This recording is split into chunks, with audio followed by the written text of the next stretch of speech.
right, she's got her coffee. You better have yours.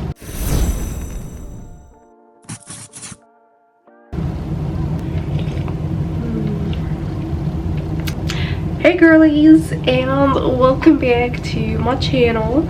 Okay, it's time for me to have the talk that you need to hear, and it's time for you to listen, because this is gonna be the talk that changes absolutely everything for you, and I'm not even exaggerating, that's the truth.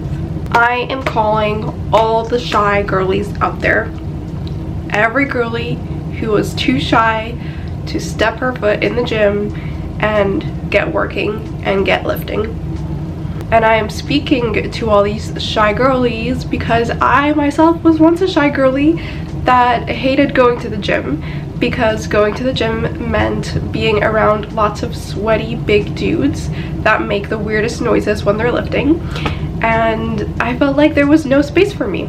And so I think it's about time we get off our butts, off our excuses, and stop using the I don't feel comfortable excuse to stop ourselves from going to the gym, to stop ourselves from really achieving a state of wellness that each of us deserve. So if this has been you, if this is currently you, if you want to get out of the I feel too shy to go to the gym era of your life, then this is the video that you should be watching, because I'm gonna walk you step by step through everything so that I can get you stepping your foot onto the gym, and who knows, maybe one day you'll become a awesome power lifter or something, I don't know. But let's get started. And these are, by the way, the tips that I found really helped me in my journey, really helped me step out of my comfort zone. And so because it worked with me, then I know for a fact it's going to work with you. Tip number 1, find yourself a corner.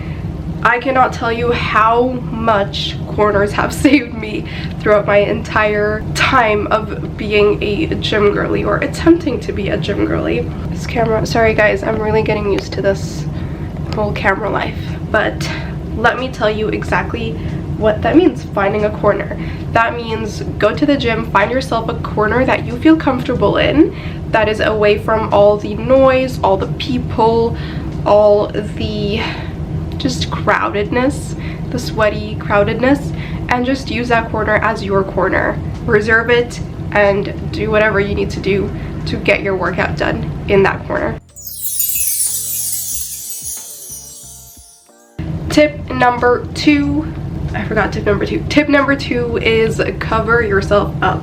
Now, before I was the beautiful hijabi that I am now, I would wear, just like pretty much all the other girls in the gym, just really tight leggings. And listen, can we talk about the amount of stares that any girl will get as soon as she steps foot in any gym? Just imagine a room filled with really annoying men that should be focusing on what they're doing, but instead are looking around at every booty out there. So if you honestly want to keep your eyes off of you, then you gotta cover up, girl.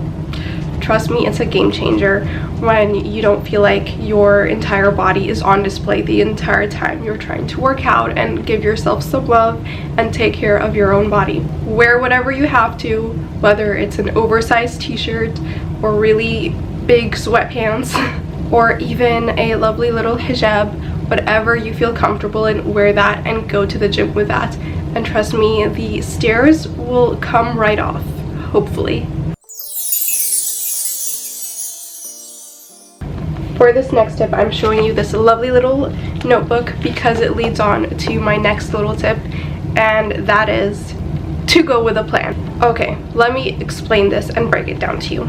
If you're about to give a presentation in your class or whatever course that you're doing or whatever work that you're doing, you're not gonna go there empty-handed. You're gonna go there prepared. You're gonna go there having a script. You're gonna go there knowing exactly what you're gonna say in every second that you're gonna be up there. Going to the gym is exactly the same way.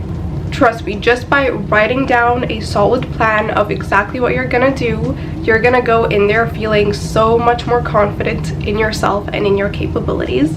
And I'll be honest, this is something that I probably haven't done until like maybe a couple months ago. And then I realized it's a beautiful world over here.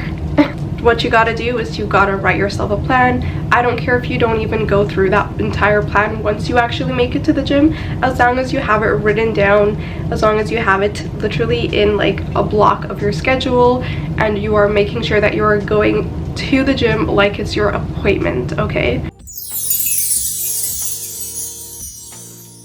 The next tip is one that I refused to listen to for many years of my life, but that is to start simple.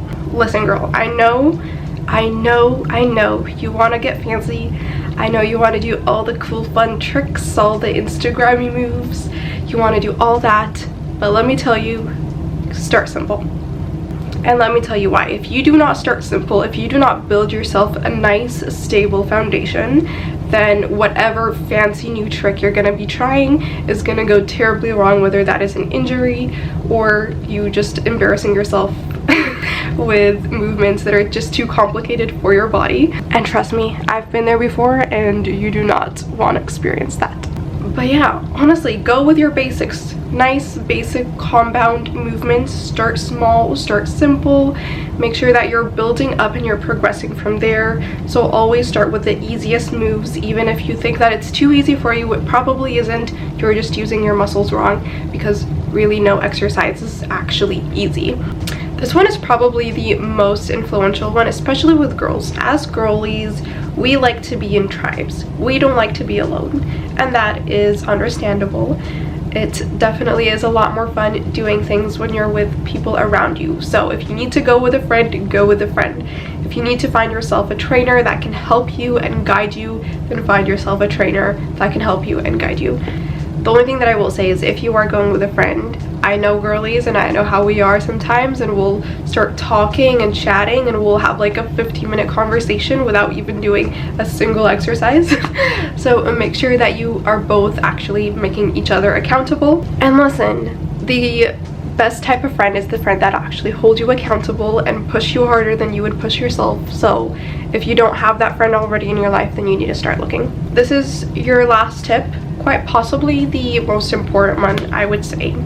And it is to remember that no one cares. And I mean this when I say that no one cares. When you're in the gym, I know that you're thinking that all the eyes are on you. Everyone's looking at what you're doing, what you're not doing, what you're doing right, what you're doing wrong. But let me tell you, no one cares. You know why? Because everyone is there for themselves. Everyone is there to improve themselves and become a healthier version of themselves. And so even though you feel like all the eyes are staring at you, I promise you, no one cares. And so honestly, at the end of the day, you have to do your thing. Be confident in yourself. Be confident in the reason that you decided to step foot in a gym. It's because of a greater purpose, and that purpose is to honor and nourish your body in the best way possible, and that is through movement. And so I guess to conclude this video, I'm just gonna end with, no, it's not gonna be easy. Yes, it's gonna be outside your comfort zone. Yes, you're probably gonna do a lot of things that you have always been too scared to do, but I'm telling you, the other side is so beautiful, and you will feel so much more confident as soon as you start. So don't wait for the perfect moment. Now is the perfect moment, and if this is the sign that you needed, then here it is. That's all my tips for today. If you have any other questions or want me to go over any other things, then feel free to comment them down below, and I guess I'll see you the next time I post. Bye, girlies. No, that sounded way too cringy. Hold on.